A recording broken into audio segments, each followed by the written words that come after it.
Hello everyone, today I would like to tell you a short talk on strategy practice. Number 1. First, the speaker thanked people for calling Starlight Cinema info line. Next, she announced that day they were showing thrilling action drama Lost in the Storm, and they had the show at the 7:30, and she commented that also before 5 o'clock were half price. After that, she said that cold drink, hot popcorn, and other snacks were available for sale in the lobby. Finally, she reminded that not bring outside food into the theater. Number 2. First, the speaker announced that the president had met this morning with his advisor. Following the speech, he had met representatives of the National Teachers Union. Next, he said that after that, he had given the quickly press conference during which he outlined his plan for stimulating the economy. Finally, he said that he would leave that evening for the tour of the West Coast, where he would view the area damaged by the recent storm. Number 3. First, the speaker was sorry about the fact that the number they had quoted was no longer in the service, so she suggested hanging up and checking their telephone directory to make sure they had dialed the correct number. Next, she suggested calling the operator if they wanted further assistance. Finally, she said that if they like to order the current telephone directory, hang up and call 656-4900, Monday through Friday from 9 to 5. Number 4. First, the speaker announced that the museum would be closed in 15 minutes, so she suggested retrieving all the bags and coats from a coach trash room. Next, she announced that they would be reopening the next day morning at 9 a.m., so she suggested picking up the special exhibit schedule on their way out. Finally, she hoped they enjoyed their visit that day and they would return to see their exhibit again soon. Number 5. First, the speaker announced that they still had some tickets available for Saturday afternoon soccer game, and the transportation on the company bus would be provided for those who wished it.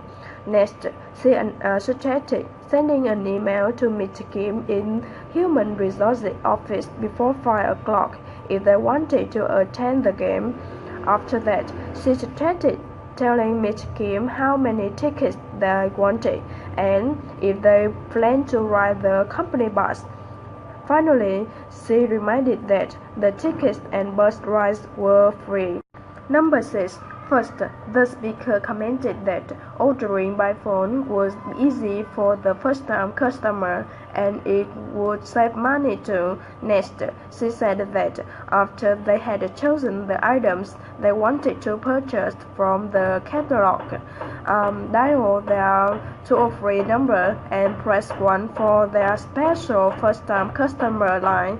A customer service representative would guide them through the ordering process. Finally, she reminded them to have their credit card handy then they could. Number 7. First, the speaker thanked people for attending that day workshop.